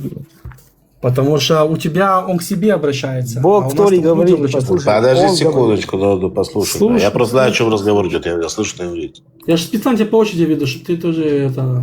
Владик, по Понял. справедливости скажи честно. По хорошо? справедливости, я говорю, Бецалем Всевышний к себе не может так обращаться. Это получается... Бог только собирается их создать. Поэтому он не может обращаться к людям словами «наш образ». Людей еще нет. Он говорит до создания человека. Поэтому «наш» относится не к людям. Кому тогда? В самом тексте Торы прямого ответа нет. Есть только два основных варианта, которые принимают традиционные комментаторы. Один – к себе или к своей помалии, небесной свите, ангелам. Самое распространенное еврейское объяснение. Он как бы советуется с ангелами, хотя творит он один. В следующем стихе уже единственное число – и сотворил Бог. Второе – к себе сам. Как человек иногда говорит самому себе во множественном числе. Ну что, сделаем? К людям точно нет, потому... Ты понял? А у тебя он говорит «мы». Мы. Кто такой «мы»? Он говорит по-нашему, он так и написал, что я создал человека по образу своего и ангела. Так он и сказал, по-нашему. Я же тебя специально веду по ступеньку, чтобы ты не соскочил и не перекрутил. А когда я тебя спрашиваю «мы», кто такой «мы»? Вот объясни мне. Он говорит «мы». У нас нет такого понятия «мы». Он, когда создал человека, он открыто сказал, я создаю человека по подобию ангела и себя. Это правильно, да. Поэтому я тебя веду потихонечку, а ты уже орешь, все, обосрался, приписился. Я же знаю, как с вами разговаривать. На древнесемитском языке вот это обращение к себе... Стой. Я тебе ответил, красиво ответил. Ты что не ответил, подожди. Ты обосрался и все. Что значит ответил? Где я обосрался? В чем обосрался? Ты даже не знаешь, почему Бог... Ты даже не знаешь, почему Бог... Стой, подожди, не подгорай. Я тебе ответил, все слышим кислого человека. Отключи микрофон, будешь сам собой... В отличие от тебя, малохольных, я вам все красиво отвечаю. Кто ты такой, блядь, ты, блядь, псина, блядь? Ты кто такой, блядь, малохольный, блядь? Ты скажи мне, почему пес ваш Аллах говорит... Что ты подгораешь, что ты орешь? Нормально разговариваешь.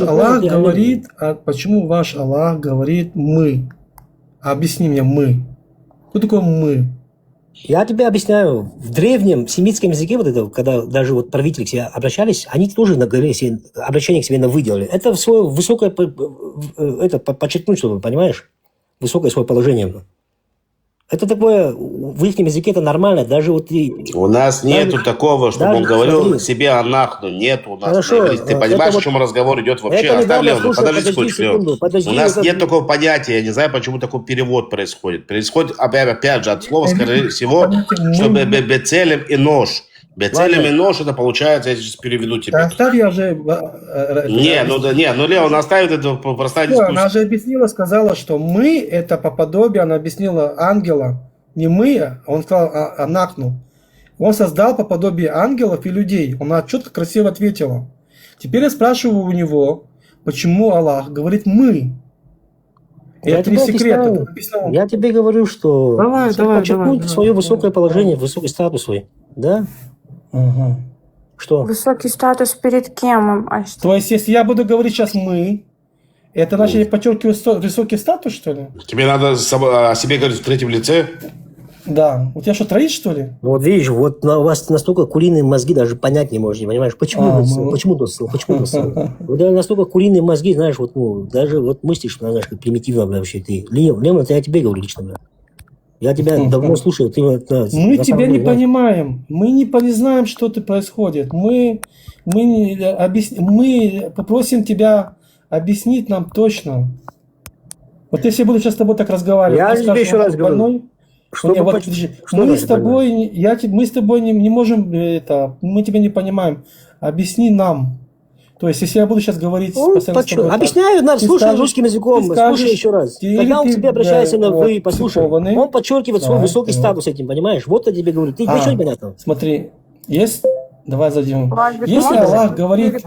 Слушай, здесь такой ответ далее. Если Аллах говорит «мы», он себя подчеркивает высоким статусом, оказывается. А ну-ка, дай мне ответ, пожалуйста. Сейчас тебя будет, блядь. Леон. Давай, спасибо. Пиздец. Ученого своего. Так мне никто и не написал, кстати, что вот подруге моей помочь надо было в этом Слушай.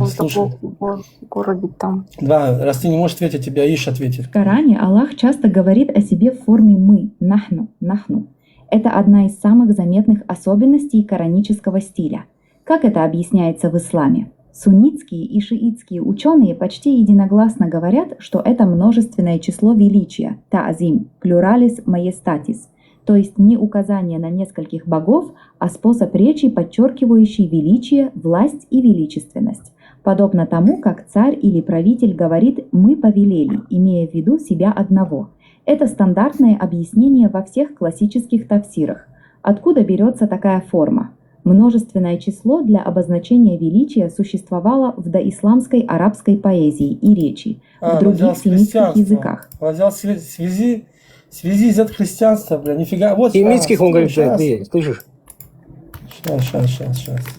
Что ты сейчас скажешь? Сейчас он там что-то найдет, думать.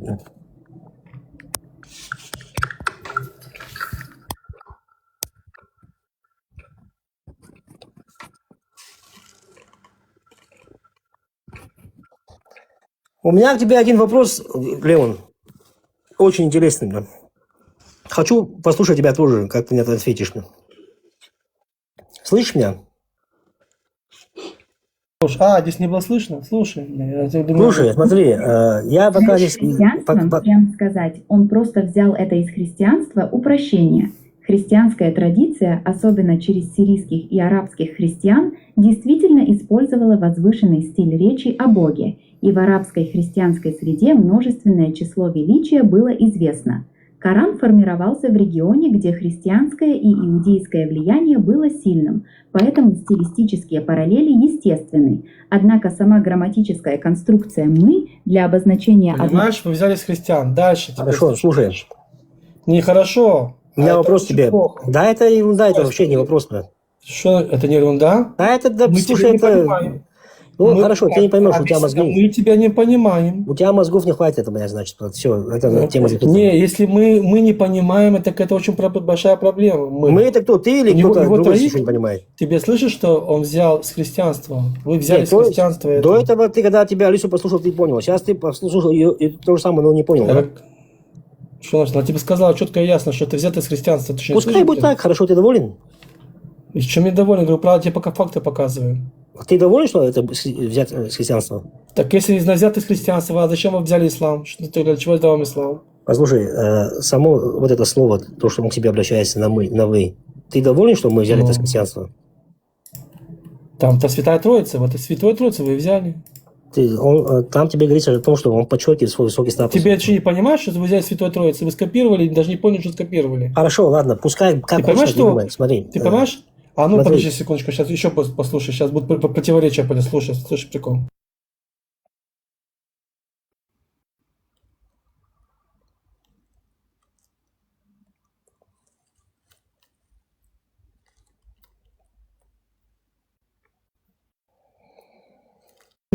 Сейчас. Я не слышу меня еще. Почему нет? Кто мне микрофон закрывает? Сейчас будет весело. Сейчас весело будет, я тебе кое-что зачитаю, сейчас будет весело. Тебе сейчас Коран будет читать, что это противоречие к моему слову. Я тебе одно слово почитаю, один тебе стих почитаю, на этом точку поставим.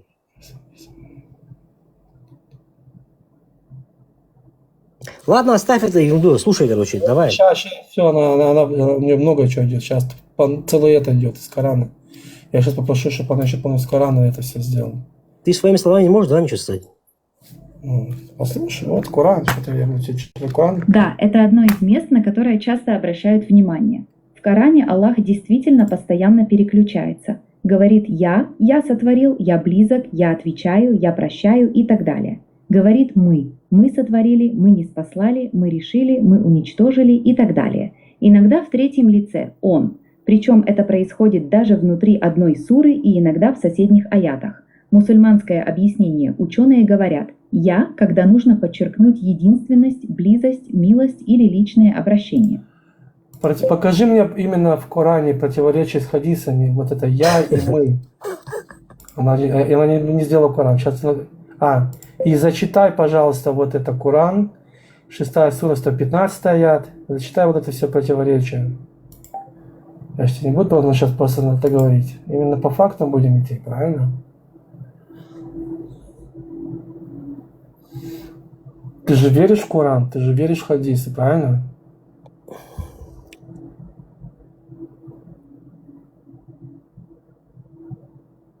Ты мы ждать, что здесь будем, для часами тебя, что ли? Поставь что-то одно, давай послушаем. Все, блядь. Сидишь здесь, блядь, включил Алису, блядь. О, понеслась. Все. Записывай хадисы, аяты, слушай. Вот точный текст. Сура 6, Аль-Ан'ам, аят 115. Арабский текст. وَتَمَّتْ كَلِمَةُ رَبِّكَ صِدْقًا وَعَدْلًا لا مبدل لكلماته وهو السميع العليم. Перевод Сахих International и близкие. И исполнилось слово Господа твоего истиной и справедливостью. Нет меняющего словам Его. Он слышащий, знающий. Обратите внимание, здесь нет ни я, ни мы. Аят написан в третьем лице. Господа твоего, словам Его. Он. То есть этот конкретный аят не относится напрямую к чередованию я-мы. Где в Коране реально чередуются «я» и «мы» – примеры настоящего перехода. «Мы» очень часто при творении, ниспослании, наказании. «Мы сотворили», «мы ниспослали», «мы уничтожили» много раз по всему Корану. «Я», когда речь о близости, прощении, личном обращении или подчеркивании единственности. Когда спрашивают тебя, рабы мои, обо мне, то ведь я близок. 2:38. Я не создал джиннов и людей иначе, как для поклонения мне. 51:56. И многие другие. Противоречия с хадисами по вопросу «я-мы» между Кораном и хадисами прямого противоречия нет. Хадисы тоже передают речь Аллаха и в единственном, и во множественном числе. И мусульманские ученые применяют к ним то же самое. Короче, вот целый понос пошел, ты понимаешь? У вас вот 2 сура 186 аят, 51:56, 2:117, 6:115, и тут понеслась. Тут вообще у вас противоречие 1 на 1 идет, понимаешь? Тут мы, а тут запрещено мы, тут я. Вот это...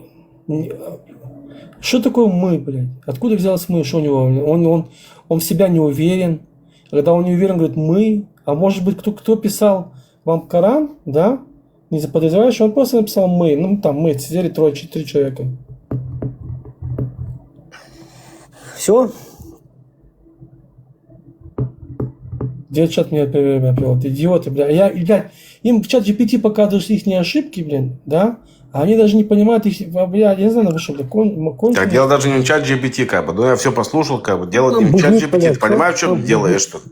Еще раз, оно не может быть, вот перевод, он не может быть дословный, когда ты переводишь это на русский язык, потому что там у тебя вот просто невозможно перевести эти слова, как бы, да, вот то, что Хорошо, ты сейчас берешь, ты уже переводишь неправильно, понимаешь, в чем дело? Знаете, И точно так же, кстати, касательно твоего Корана, что ты понимал. Лазик, она тебе четко говорит 6 сура 115, 2 сура 186, 51, 56, и там так далее, идет противоречие с Кораном и с хадисами. Нет, причем я хочу закрыть эту тему как бы с Торы. Да оставим эту тему уже все, блин, мы говорим про все, мы. Что... Подожди, мы говорим про мы, ты оставь тут уже, ты еще там. Мы говорим про мы, я тебя спрашиваю, почему такое противоречие, Ашот? Мы. Кто такой мы? Ты мне объясни, кто такой мы. Да, закроешь рот, я тебе объясню, рот, если закроешь один раз, я тебе объясню. Подожди, если ты говоришь, что мы это величие, объясни мне, как это понятие мы это величие. Смотри, обращение в Коране, ты когда не понятно, ты даже не чувствуешь обращение, к кому он обращается, и сам посыл обращения. Если ты будешь понимать, смотри, например, есть, воистину мы не спаслали напоминания, и мы оберегаем его. Когда он так обращается, это он говорит, что может быть, смотри, говорит, что, допустим, когда он не спасал, допустим, он через ангела Джибрила не спасал, да, допустим, и он может говорить мы, знаешь. Есть где он говорит что мы, допустим, да, вот он к себе обращается, вот, на мы, подчеркнуть свой высокий статус, да. А есть где, вот смотри, вот, например, именно вот это аят, допустим, да, воистину мы не спаслали напоминания, и мы оберегаем его, да. То есть он не спасал напоминания через кого? Через ангела Джибраила, правильно? И вот здесь он может сказать мы, знаешь, вот, Ты трактуешь это сейчас или что? Не, я говорю от тебя. Я говорю примеры. Нет, ты от себя говоришь, правильно? Ты сейчас трактуешь. Я сейчас просто примеры. Когда ты посыл не понимаешь... Нет, не примеры. Сейчас у тебя якобы работает логика и начать Послушай секунду, ты не понимаешь, что я говорю. Ты когда сам аят читаешь... Вот как раз-таки ты себя не понимаешь, что ты говоришь. Да, ну, дослушай до конца, послушай. Ты когда аят читаешь, ты должен понять посыл этого аята. Если он говорит в этом аяте, что, допустим, воистину мы не спаслали напоминания, и мы оберегаем его, да, мы понимаем, что неспослание, когда он нам послал, он через ангела Джибрила его посылал. Здесь на твои слова есть хадисы? Это аят Корана, я тебе говорю. Ты же аят Корана. Ты сейчас трактуешь этот аят? Я вот не трактую, я тебе говорю, пример привожу, допустим. Почему мы... Пример ты подавай. А пример, что такое пример? Я тебе просто посыл, когда ты читаешь аят, да, ты должен понимать это твой посыл или с тобой согласны все мусульмане? Ну, у тебя мозги есть понять этот посыл. Нет, опять же, с тобой согласны, точно так же сейчас трактуют, это же все мусульмане так понимают этот аят. Послушай еще раз, смотри, внимательно слушай, вы очень плохо понимаете. Внимательно тебя слышу. Очень плохо понимаете, просто когда вам что-то рассказывают. Нет, еще раз, вот сейчас как ты мне это объясняешь, мусульмане так же думают? Ну, конечно, кто-то, вообще есть такие, смотри, есть такое выражение, допустим, да? Когда мы, подожди, она зачитала, слушай, я тебе полностью зачитаю. 1.26, 3.22, 1.17, 6.15, 4.171, 5.73, 5.116, малохольно, слушайте внимательно. Сколько это долбоеб нормально разговаривай, ты 2.180, 2.186, 50. Овца, сука, 5.56, да, это идет противоречие Корану и Хадису. Вот это против мы. Понимаешь, у них это идет мы. Понимаешь, а он сейчас рассказывает, то есть, если я сейчас включу вот эти все хадисы, тут вообще он взорвется. И они четко говорится ясно, что вот это понятие мы, это противоречие Корану. Использование я. Вопрос, может быть, смотри, объясняю тебе, смотри. Использование. Вопрос. Услышь меня? У меня вопрос к тебе. Не выключай микрофон, послушай, я тебе объясняю то, что я сейчас сказал. Ты давай по очереди говорить. Да, я тебе сказал, да, я тебе сейчас объясню. Я тебе все объясню сейчас. К тебе вопрос. Послушай. Подожди. Тот, который писал Коран, может быть, его троило, может быть, там трое человек сидело, поэтому они писали мы. Если у тебя... Нет, послушай. Тот, кто писал Коран, он писал по диктовку, как бы. Смотри, я тебе сейчас просто... Троило, как бы, что говорил, то и писал. Секунду, послушайте, я сейчас вам примеры просто приведу. Если у вас какие-то мозги хотя бы есть, вы сейчас поймете, о чем я говорю. Когда он использует... Когда использование слова буквы «я», допустим, да, вот есть... Он может, знаешь, как бы, показывать прямую связь с человеком, да, допустим. Он говорит, там, например, смотри, воистину я Аллах, нет божества кроме меня, поклоняйтесь же мне. Когда он говорит, это он обозначает слово я, потому что он здесь тебе дает понять, что я один, понимаешь? Понимаешь это? А когда он, когда, например, вот мы, он говорит, да, вот, допустим, воистину мы не спаслали напоминания, допустим, да, это он уже говорит, мы, вот, ну, через ангела Джибраила, да, ты когда аят читаешь, ты должен понимать сам посыл аята. Почему он не прописал там посланник мой? Ну, тебе же понятно, что... Нет, слушай, нет, мне непонятно, нет. Мне непонятно, значит, получается, что тогда, он... если тебе это непонятно... Нет, для меня это получается, что я тебе сейчас объясню, как бы. Для меня, вот как я для себя делаю вывод, что у него есть помощники, как бы, помощники, которые ему подсказывают, что ему делать. И в данном случае, получается, это ангелы его, советники, правильно? У него есть помощники ангелы. Советники. Какие советники? Ты о чем говоришь? Ну, по твоей логике получается так. Как, блин, в смысле как, если мы решили, значит, получается, он сажает их за круглый стол, как бы, давайте, говорит, посоветуйте мне, говорит, что мне не спаслать, как бы, да, вот людям, да, вот моим детям моим. Ну, так получается, нет? Ты так себе это представляешь, да? Что ты ржешь? Ты так себе это представляешь, да? Нет, это ты так, это мне преподносишь. Я преподношу по-другому, наоборот. Нет, ну так преподносишь это. Послушай, я говорю, ты когда я что-то говорю, ты его даже слышать не хочешь и понять не хочешь, понимаешь? Почему? Я тебя слышу, опять же, вот я в том-то делаю... дело, что если ты один раз услышал бы, ты сразу понял бы, понимаешь? Ты даже не слышать не хочешь, то, что я говорю. Вот ты просто услышал что-то и все, даже понять не хочешь, о чем я говорю. Ты себе представляешь, там, мы там с кем-то там сидит, советуется, там, знаешь... Это ты мне так это объяснил? Хорошо, ладно. Мне тяжело очень вам это объяснить, вы не поймете. Как объяснить? Ты это объясняешь так. Как ты Смотри, можешь по-другому? давай лучше... Объясняй по-другому, чтобы я понял по-другому. Хорошо, давай лучше я сейчас... Давай лучше я сейчас один стих зачитаю вам. Я хочу просто на него тоже ответ услышать. С вашей точки зрения, вот как вы на это ответите мне, хорошо? Ну, это, то есть это из истории. Вы просто постоянно ссылаетесь на Аишу, там что-то говорите там про Мухаммада, про Аишу. А вот ты ушел далеко ушел. Ты далеко ушел. Я бы хотел бы, чтобы... Ты сдаешься немножко. Нет, часто сдаешься. Куда? А что, на что чего сдаетесь? Ну, ты сдаешься в том смысле, то, что якобы, вы, яуды, говорите постоянно про нас грязь и все такое, как бы, да. Я не об этом говорю. Да про нашу Аишу. Мы с тобой сейчас ведем диалог, правильно? Я говорю, стих, который сейчас буду читать, он связан просто с Аишей. Мы пытаемся прийти к логике, понимаешь, в чем дело? Но ты мне говоришь мы. Теперь мы, вот давай обсуждать мы. И теперь ты не понимаешь, еще раз, как мне понимать? Я тебе объясняю, ты не понимаешь, как мне понимать то вот это... Как тебе объяснить, если у тебя мозгов... Я клянусь звездой. Вот мы решили. Вот как... Почему он такой не самостоятельный, как бы, да, вот как ты мне его показываешь? Ну, смотри, ты мне знаешь, что предлагаешь? Подойди к дубу. Почему тебе постоянно себя доказывает? Почему он должен кляться? Слушай. Почему он должен с кем-то советоваться? Объясняю, вот смотри, послушай, хотя бы это пойми. Вот сейчас ты мне предлагаешь подойти к дубу, да, ему сюда объяснить. Вот то же самое здесь. Кому объяснить? Вот к дубу подойди, объясни, вот то же самое вот тебе. Вот я сейчас так это вижу. Так ты что делаешь? Что ты делаешь? Я тебе объясню еще раз. Ты с первого раза не понимаешь, как... Видишь, я с тобой нормально разговариваю, правильно? Я тебе просто как говорю. На самом деле, я не оскорбляю, я серьезно говорю. Нет, ну как серьезно? Если ты сейчас говоришь, то, что ты говоришь, я говорю, вот я тебе обоснованно говорю, что ты берешь его, делаешь не самостоятельным. Ты Всевышнего делаешь не самостоятельным. Я тебе это, в принципе, обосновал, как бы, да. И ты почему-то, ты с тобой как бы там об стенку стучать. Так что тоже не получается. Как у нас с тобой после этого разговора получится? Ну, когда ты не понимаешь, что тебе говорят... Так, подожди, кто, кроме меня, понял точно так же, как я? Ну, Леон 100% понял так же, как и ты. Это я понял, все. Так же понял.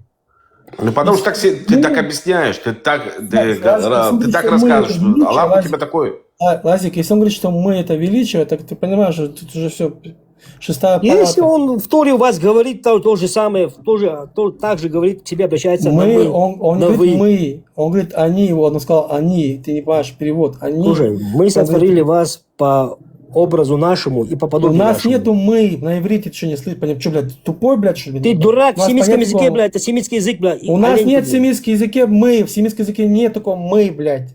Так это семитский языка переведено, блядь, ты олень, блядь. Это ты что читаешь Корана? Блядь, ты тупишь, что ли? Это с Корана переведено, блядь, это семитский язык.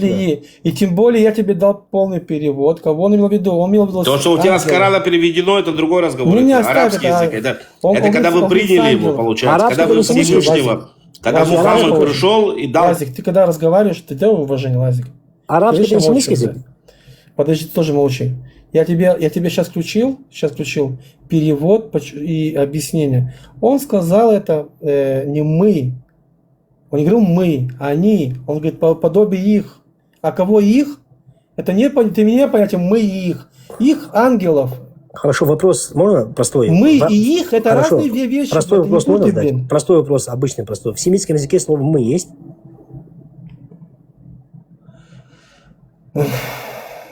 Есть анахну, это мы. Подожди секунду, подожди. Значит, получается, он дает определение. Это значит, он дает тебе определение, получается, да? Я нормально у нас это в Торе не прописано, анахну. Подожди, Лазик, на вопрос можно ответить? В Торе нету этого, ты врешь. В семитском языке слово мы есть? Ответь. Есть слово мы, но опять же, мы, я со своей семьей, анахну там собрались куда-то. Но у нас в Торе нету такого, то что Всевышний как бы к себе так обращается. Ты не понимаешь, или...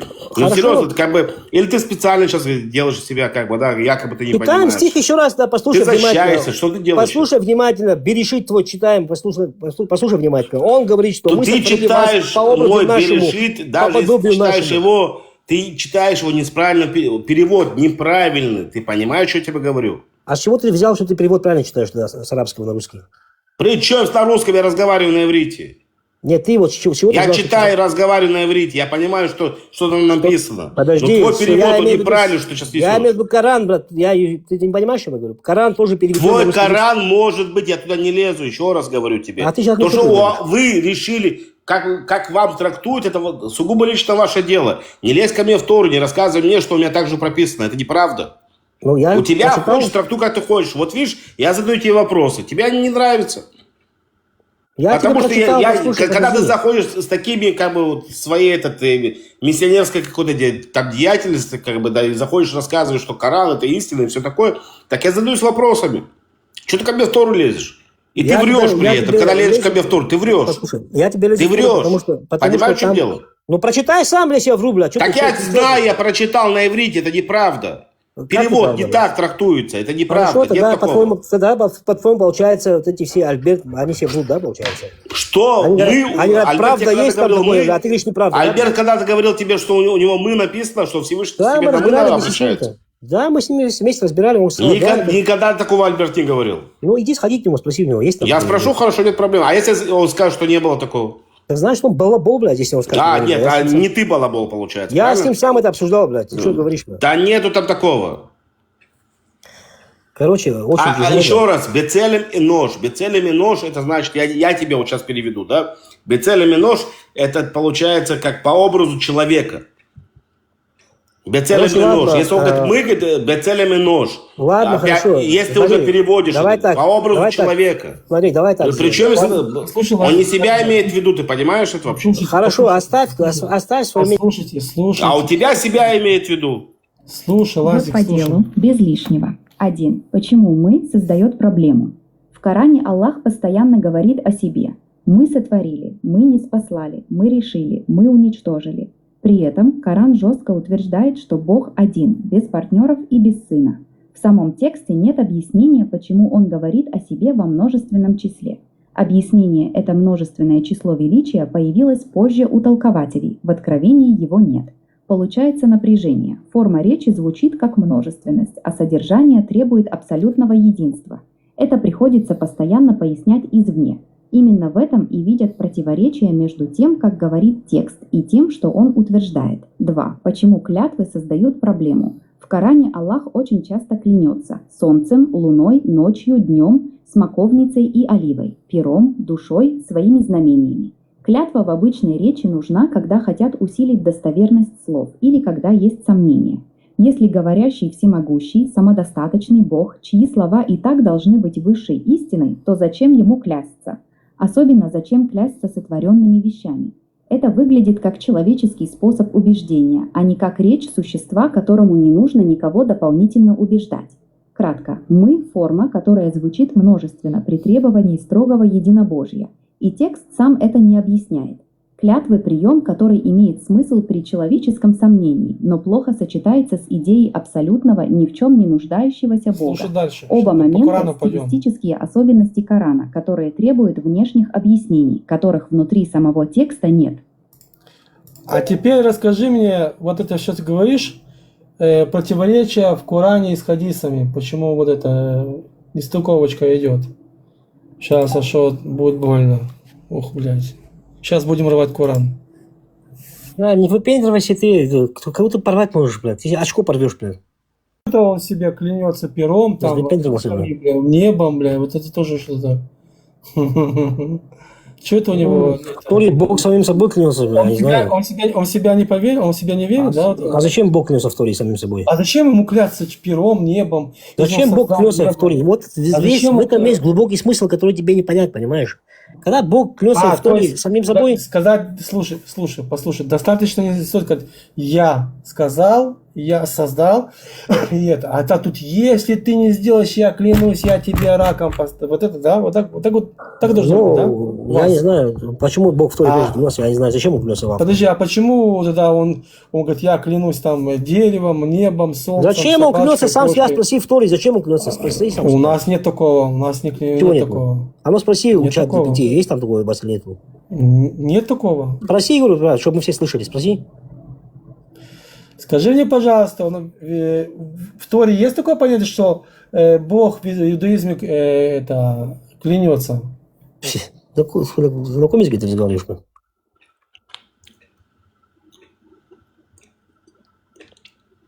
Леон, не так надо спрашивать, Леон. Нет такого, они не жба. У нас нет такого понятия, Чем они не клянется живут. Бог в Торе? Напиши просто все. Задай вопрос.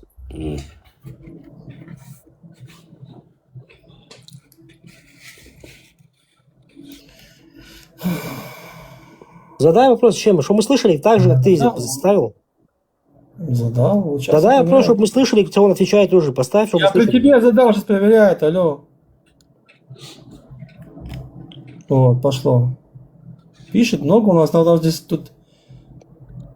У нас тут много, не как у вас там чуть-чуть. Читаем. Читаем. Нет, в иудаизме, в еврейской Библии, Танахе, такой картины нет. Как клянется Бог в Танахе, когда Бог дает клятву? Он почти всегда клянется собой. Мною клянусь. Бытие 22:16 и другие. Своей жизнью, своей святостью, своим именем. Классическая формулировка, поскольку нет никого выше него, он клянется самим собой. Небо и земля иногда призываются как свидетели. Второзаконие 30:19, 31:28, 32:1. Но это не то же самое, что клятва ими в качестве объекта клятвы. Чего нет, в Танахе нет серии клятв Бога такого типа. Клянусь солнцем, клянусь луной, клянусь ночью, клянусь смоковницей, клянусь пером и так далее. Как это часто встречается в Коране, особенно в ранних меканских сурах. Люди, евреи, в более позднее время иногда клялись небом, землей, солнцем и Иерусалимом, и это как раз критиковалось в том Не, числе мало и что я ей не в верю, Исламе. как бы. Ну, она Но сейчас это говорит, как бы, да, человеческие клятвы, а не речь Бога. не тебе, да, Вкратце скажет, было, да, что в тебе не иудаизме нравится. Бог, когда... Не верится, да, Сейчас тебе? она тут... Мне не то, что не видела. верится, я знаю, что этого нету, как бы, а у тебя это есть. У вас понимаешь? нет Я такого читал, я понятия. тебе, подожди, с бытия он тебе говорит, Хорошо, теперь